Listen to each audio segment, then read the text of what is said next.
Bonjour Bernard Lugan, vous êtes africaniste, Monsieur Afrique, hein, plus de 30 livres consacrés au continent noir, essayiste, universitaire, journaliste, expert auprès du tribunal pénal international de La Haye sur le Rwanda, et évidemment directeur du journal L'Afrique réelle, pas l'Afrique fantasmée. Et là, vous commettez un ouvrage inhabituel dans votre bibliographie, énorme, un objet volant, un objet imprimé non identifié, le banquet des Soudards. Pourquoi le banquet des Soudards, vous, Bernard Lugan? Bien parce que dans cette époque de mièvrerie et de castration mentale, j'ai voulu ressortir un livre dans lequel les grandes vertus qui ont fait notre civilisation sont mises en valeur. C'est-à-dire la non-violence, le pacifisme, l'amour du prochain, la charité, le pardon, la compassion, la contrition. Et tout ça se passe autour d'un banquet, car Zeus est lassé du comportement mièvre de tous ces dieux qu'il a créés et qui n'ont pas réussi à empêcher les mortels de se tourner vers les dieux uniques. Donc Zeus demande que sortent des enfers, du plus profond des enfers, les pires du dernier des cercles des enfers. Du dernier des cercles des enfers, les pires soudards de l'histoire, et il les fait monter aux Champs-Élyséens, au banquet, à côté de lui, à côté des autres dieux. Alors les scènes vont devenir absolument picaresques, dans la mesure où nous allons voir le télescopage entre ces dieux de la raison grecque et les pires soudards de l'histoire.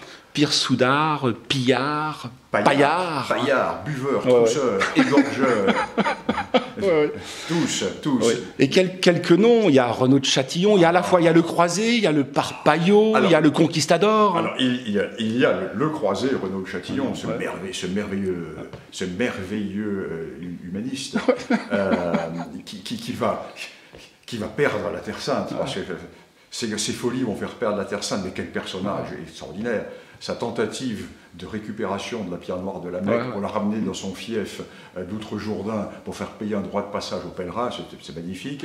Nous avons bien sûr Pizarre, un des plus sanglants et des plus féroces conquistadors. Et fascinant. Mais dans l'amour du genre humain.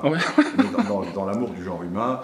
Et puis nous avons, alors, peut-être mon préféré, Agrippa d'Aubigné, égorgeur par Paillot. Protestant pendant les guerres de religion. Oui, et chef de bande, qui va vivre jusqu'à 73 ans, il va se remarier à 73 ans, une bonne santé à tout point de vue jusqu'au bout, et qui va être l'égorgeur versificateur. Et grand versificateur, magnifique poète. Hein, Et là on se rend compte que les dragonnades n'étaient pas unilatérales, c'était pas que Louis XIV et les armées du roi. Non, ce ne sont pas uniquement les protestants plaintifs qui reçoivent les grands coups de sabre. Ils en donnent, ils embrochent, ils tuent, ils décapitent. Toute vengeance qui ne va pas à son terme mérite l'enfer. Non, c'est moi. Alors, Vlad l'Empaleur. Vlad l'Empaleur, bien sûr. Mais qui est assez sobre dans mon recueil de nouvelles. Vlad l'Empaleur. Nous avons toute une galerie de merveilleux camarades. Oui, il y a Vlad l'Empaleur, il y a un capitaine français, Ali Pacha, mais qui ne rentre pas à l'Olympe de Zeus. Hein. Asdrubal le Biotarque, qui lui va avoir un comportement extraordinaire à la fin des guerres. Bref, les plus beaux massacreurs de l'histoire. Pour entrer dans ce banquet des Soudards, il faut avoir un casier judiciaire long comme un sabre. Hein. Comme une longue pique, de la redoutable infanterie espagnole. Et c'est un antidote, ce livre, qui est drôlatique, qui est une pochade énorme, rabelaisienne, hein, entre Rabelais, Jarry... C'est le Rabelais du massacre. Ouais. Avec un côté tonton flingueur, tonton Bacoute. Hein, mais avec toujours des citations grecques. Et avec toujours la référence rigoureuse historique. Rigoureuse, et c'est Homère Homère est là. C'est Homère qui raconte. Et le barde et le chroniqueur et le poète est là. Et en effet, c'est Homère. Hein, et c'est l'antidote à la société larmoyante, pleurnicharde, compassionnelle, qui nous étouffe. Oui, c'est l'antidote à ces gens qui marchent les pieds en dedans et qui baissent la tête. Là, ne baisse pas la tête. C'est que des alcools forts. Nous, toutes nos boissons boissons sont sucrées, c'est des sodas sucrés, bourrés d'édulcorants, écœurants, c'est écœurant. Cette mièvrerie est écœurante. Eux, c'est l'hydromel. Hein. C'est à la fois hydromel et première goutte de l'alambic. Ouais. Avant refroidissement. Et peut-être versent-ils dans leurs cratères, parce qu'ils boivent, pas dans des coupes, mais des cratères. Hein. Et c'est peut-être des crânes comme au banquet d'Odin, peut-être. Hein. On laisse imaginer tout ce qui peut se passer. Non, c'est un livre qui va achever de le rendre populaire chez les féministes, chez les charitabilistes, parmi les ONG, parmi tous ceux qui portent la repentance. Ah, il n'y a pas de repentance. Ah non, mais on pourrait même dire, moi j'ai une image qui me vient en tête, si on considère que le politiquement correct a un code de la route, le code de la route du politiquement correct, vous rentrez dedans à 200 km/h, vous prenez des sens interdits, vous rentrez mais les pieds dans le plat, dans une commission, vous cachez toutes les cases, toutes les cases. Voilà, ouais. Coupable. Oui, ça me fait penser un peu, ce général qui rentre à l'Assemblée et qui avait un peu massacré pendant les années 70, ça, me voici.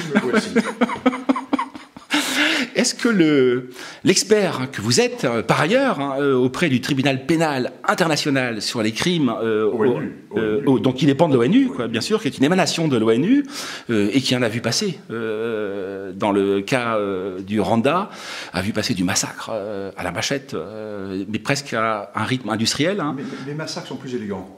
Exact, ouais. Ils ont pas le côté industriel que peut acquérir un génocide. Non, c'est du massacre élégant. Ouais. C'est du massacre qui sort, n'est-ce pas, d'une matrice ultra-civilisationnelle, dans laquelle on sait que la vie n'a pas tellement de prix, même pas beaucoup, mais on ne massacre pas d'une manière vulgaire. Aucun. Sauf Ali Pacha, et c'est pour ça qu'il n'entre pas à l'Olympe. Ouais. Parce que lui, il fait un massacre un peu vulgaire. C'est des... Alors... accoupler l'économe du couvent à un bouc, c'est un peu vulgaire. Ouais. Ce qui est aussi fascinant chez tous ces personnages-là, c'est leur fondamentale, leur irréductible indiscipline. Hein. Ils jouent à la fin contre leur camp, systématiquement. Le roi d'Espagne, Francisco Pizarro, vous le rappelez, avec 200 conquistadors, il démolit un empire fascinant, énorme, les Incas, il le démolit. Mais il ne répond pas au roi d'Espagne. Non.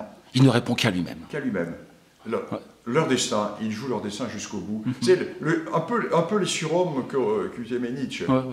Le pire étant, ou le meilleur, tout dépend de quel point de vue on se place, c'est Renaud de Châtillon. Alors lui, le royaume de Jérusalem, il piétine le royaume de Jérusalem. Tout ça pour avoir le plaisir de piller 2-3 caravanes et d'enlever la sœur de Saladin.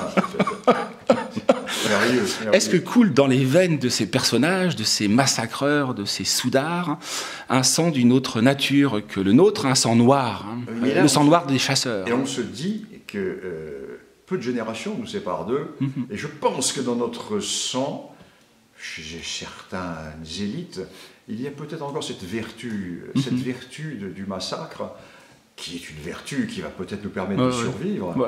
Et le jour où nous cesserons, comment dirais-je, la repentance, le complexe, de douter de soi, eux ne doutent pas d'eux-mêmes. Et je crois que c'est pas fini. C'est pas fini. La roue tourne. Et puis l'espèce humaine, on le néglige, mais il faut faire une lecture presque éthologique et biologique de l'espèce. Hein. Il y a la proie, il y a le prédateur. Si nous ne sommes pas le prédateur, nous sommes la proie. Alors là, dans ce livre, il n'y a que des prédateurs. Des prédateurs de grande classe. De très grande classe. L'aristocratie, l'excellence du massacre. Hein. Voilà. Merci Bernard Lugand. Merci.